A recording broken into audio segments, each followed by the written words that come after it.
കേരള രാഷ്ട്രീയം നിലമ്പൂരിലേക്ക് തിരിയുകയാണ്. കേരളം കാത്തിരിക്കുന്ന ഉപതെരഞ്ഞെടുപ്പിന് ഇനി വെറും 4 ദിവസം മാത്രമാണുള്ളത്. സർക്കാരിനെതിരെയുള്ള ജനവിധിയായി നിലമ്പൂർ മാറുമെന്ന റിപ്പോർട്ടുകളാണ് പുറത്തുവരുന്നത്. സർക്കാരിനെതിരെ ശക്തമായ വിമർശനങ്ങളുമായി വീണ്ടും കളം നിറയുകയാണ് പ്രതിപക്ഷ നേതാവ് വി.ഡി. സതീശൻ. വന്യജീവി ആക്രമണങ്ങൾ അടക്കം ശക്തമായിട്ടും സംസ്ഥാന സർക്കാരിന്റെ നിർവികാരതയാണ് നിലമ്പൂരിൽ തെളിയുന്നത്. 7 ചോദ്യങ്ങളുമായി മുഖ്യമന്ത്രിക്ക് മുന്നിലെത്തിയിരിക്കുകയാണ് സതീശൻ. ആ വീഡിയോ കാണാം. എന്തുകൊണ്ടാണ് നിഷ്ക്രിയത്വം ഈ ഗവൺമെന്റ് വന്യജീവി ആക്രമണ കാര്യത്തിൽ മുഖമുദ്രയായി എടുക്കുന്നത്? രണ്ടാമത്തെ കാര്യം, ഒരു ധനപ്രതിസന്ധിയില്ല എന്ന് പറയുന്ന മുഖ്യമന്ത്രിയോടാണ് രണ്ടാമത്തെ ചോദ്യം. മെഡിക്കൽ സർവീസസ് കോർപ്പറേഷന് കോടികൾ കൊടുക്കാനുള്ളത് കൊണ്ട് ആശുപത്രികളിൽ മരുന്നില്ല. സിവിൽ സപ്ലൈസ് കോർപ്പറേഷന് കോടികൾ കൊടുക്കാനുള്ളത് കൊണ്ട് മാവേലി സ്റ്റോറിൽ സബ്സിഡി കൊടുക്കുന്ന സാധനങ്ങളില്ല. ആശുപത്രികളിൽ കാരുണ്യ പദ്ധതി നിലച്ചു. നമുക്ക് എല്ലാവർക്കും അറിയാം, ക്ഷേമനിധി ബോർഡുകൾ വലിയ പ്രതിസന്ധി. 2500 കോടിയാണ് ക്ഷേമനിധികളിൽ നിന്ന് പാവപ്പെട്ടവൻ അംശാദായി അടയ്ക്കുന്ന തുക സർക്കാർ കൊണ്ടുപോയത്. ജീവനക്കാർക്കും പെൻഷൻകാർക്കും കോടികളാണ് ഈ സർക്കാർ കൊടുക്കാനുള്ളത്.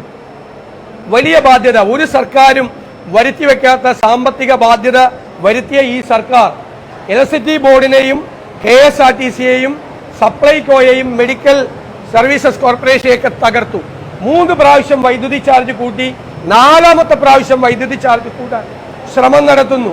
ഇങ്ങനെ ജനങ്ങളെ ബുദ്ധിമുട്ടിക്കുന്നു. സാമ്പത്തിക പ്രതിസന്ധി ഇല്ല എന്ന് ഒരു വശത്ത് പറയുകയും മറുവശത്ത് എന്തിനാണ് ഇങ്ങനെ ജനങ്ങളെ ബുദ്ധിമുട്ടിക്കുന്നത്? മൂന്നാമത്തെ ചോദ്യം, പട്ടികജാതി പട്ടികവർഗ വിഭാഗങ്ങൾക്ക് കഴിഞ്ഞ 3 വർഷമായി അവരുടെ തുക വർദ്ധിപ്പിച്ചിട്ടില്ല. പ്ലാനിൽ ഒറ്റ സംസ്ഥാനമാണ് ഇന്ത്യയിലുള്ളത്. 3 വർഷമായി പട്ടികജാതി പട്ടികവർഗക്കാർക്കുള്ള അലോക്കേഷൻ വർദ്ധിപ്പിക്കാത്ത ഏക സംസ്ഥാനം. മാത്രമല്ല, പട്ടികജാതി പട്ടികവർഗക്കാർക്കുള്ള പ്ലാൻ ഫണ്ട് ഗണ്യമായ വെട്ടിക്കുറവ് വരുത്തി. 500 കോടി പട്ടികജാതിക്കാരുടെയും 112 കോടി പട്ടികവർഗക്കാരുടെയും ആ കുറവ് വരുത്തിയിരിക്കുക. ലംസൺ ഗ്രാൻഡും ഈ ഗ്രാൻസും കിട്ടാതെ കുട്ടികൾ പഠിത്തം നിർത്തുകയാണ്. എന്തിനാണ് നിങ്ങൾ ഈ പട്ടികജാതി പട്ടികവർഗത്തിൽപ്പെട്ട കുട്ടികളോട്, ആ ജനങ്ങളോട്, ആ ജനവിഭാഗത്തോട് ഇത്രമാത്രം ക്രൂരമായി പെരുമാറുന്നത്? 4ാമത്തെ ചോദ്യം, സർക്കാരിന്റെ നേട്ടമായി കൊട്ടിഘോഷിച്ച നാഷണൽ ഹൈവേ 150-ൽ പരം സ്ഥലങ്ങളിൽ തകർന്നു വീണിട്ടും നിങ്ങൾ എന്തുകൊണ്ട് അവിടെ അഴിമതി ഉണ്ടായിട്ടും ക്രമക്കേടുണ്ടായിട്ടും നിങ്ങൾ എന്തുകൊണ്ടാണ് പരാതിയില്ല എന്ന് പറയുന്നത്?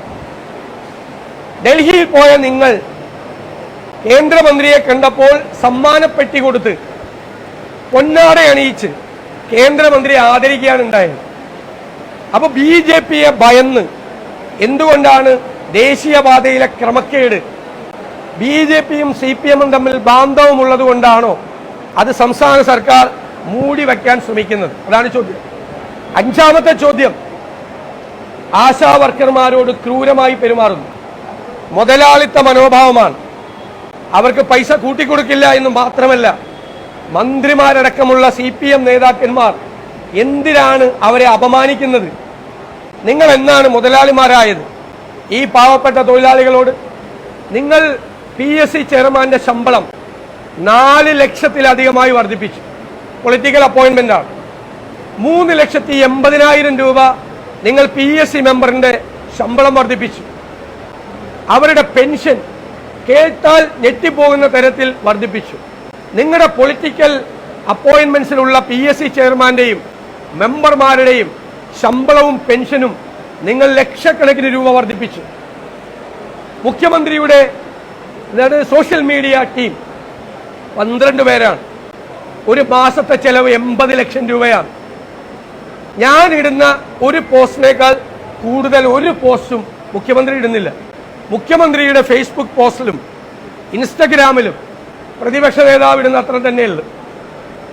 എനിക്കൊരു ചെലവില്ലല്ലോ, എനിക്കൊരു ചെലവില്ല പോസ്റ്റ് ഇടാൻ. എന്തിനാണ് മുഖ്യമന്ത്രിയുടെ സോഷ്യൽ മീഡിയയ്ക്ക് ഒരു മാസം 80 ലക്ഷം രൂപ ചെലവാക്കുന്നത്? എന്തിനാണ് അവരുടെ ശമ്പളം വീണ്ടും കൂട്ടിക്കൊടുത്തത്? അപ്പോൾ കൂട്ടിക്കൊടുത്തു, വീണ്ടും കൂട്ടിക്കൊടുത്തു. അപ്പൊ PSCക്കാർക്ക് കൊടുക്കാം, മുഖ്യമന്ത്രിയുടെ സോഷ്യൽ മീഡിയ ടീമിന് ഒരു പോസ്റ്റോ 2 പോസ്റ്റോ ഒരു ദിവസം ഇടുന്നവർക്ക് 80 ലക്ഷം ശമ്പളം കൂട്ടിക്കൊടുക്കുക, ആശാ വർക്കർമാർക്ക് കൊടുക്കില്ല എന്ന വാശി നിങ്ങളെ എന്തിനാണ് നിങ്ങളെ എടുത്തുകൊണ്ട് പോകുന്നത്? ആറാമത്തെ ചോദ്യം, നിങ്ങൾ റബ്ബറിന് 250 രൂപ തറവില കൊടുക്കാം എന്ന് നിങ്ങൾ പ്രഖ്യാപിച്ചു. എന്തുകൊണ്ട് നിങ്ങളത് കൊടുക്കുന്നില്ല? നെല്ല് സംഭരണം പാളിയത് എന്തുകൊണ്ട് ശരിയാക്കുന്നില്ല? നാളികേര സംഭരണം എന്തുകൊണ്ട് നടക്കുന്നില്ല? കർഷകർ സങ്കടത്തിലായിരിക്കുമ്പോൾ എന്തുകൊണ്ടാണ് കർഷകരെ രക്ഷിക്കാനുള്ള ഒരു നടപടിയും ഗവൺമെന്റ് സ്വീകരിക്കാത്തത്? ഏഴാമത്തെ ചോദ്യം, കേരളം ലഹരി മരുന്ന് ഹബ്ബാക്കിയതിന്റെ ഉത്തരവാദിത്തം, രാഷ്ട്രീയ രക്ഷാകർതൃത്വം, പൊളിറ്റിക്കൽ പേട്രണേജ് ലഹരി മാഫിയയ്ക്ക് കൊടുത്ത നിങ്ങളുടെ പാർട്ടിക്ക്, ഈ ഗവൺമെന്റിന് നേതൃത്വം കൊടുക്കുന്ന പാർട്ടിക്കും സർക്കാരിനുമല്ലേ? കേരളത്തെ ലഹരി മരുന്നിന്റെ ആസ്ഥാനമാക്കി മാറ്റിയതിന്റെ ഉത്തരവാദിത്തം ഈ സംസ്ഥാന ഗവൺമെന്റിനില്ലേ? ഈ 7 ചോദ്യങ്ങൾ ജനജീവിതവുമായി ബന്ധപ്പെട്ട ചോദ്യങ്ങളാണ്. ഈ ചോദ്യങ്ങൾക്ക് ബഹുമാന്യനായ മുഖ്യമന്ത്രി മറുപടി പറയണം എന്ന് ഞാൻ വിനയപൂർവ്വം അഭ്യർത്ഥിക്കുന്നു.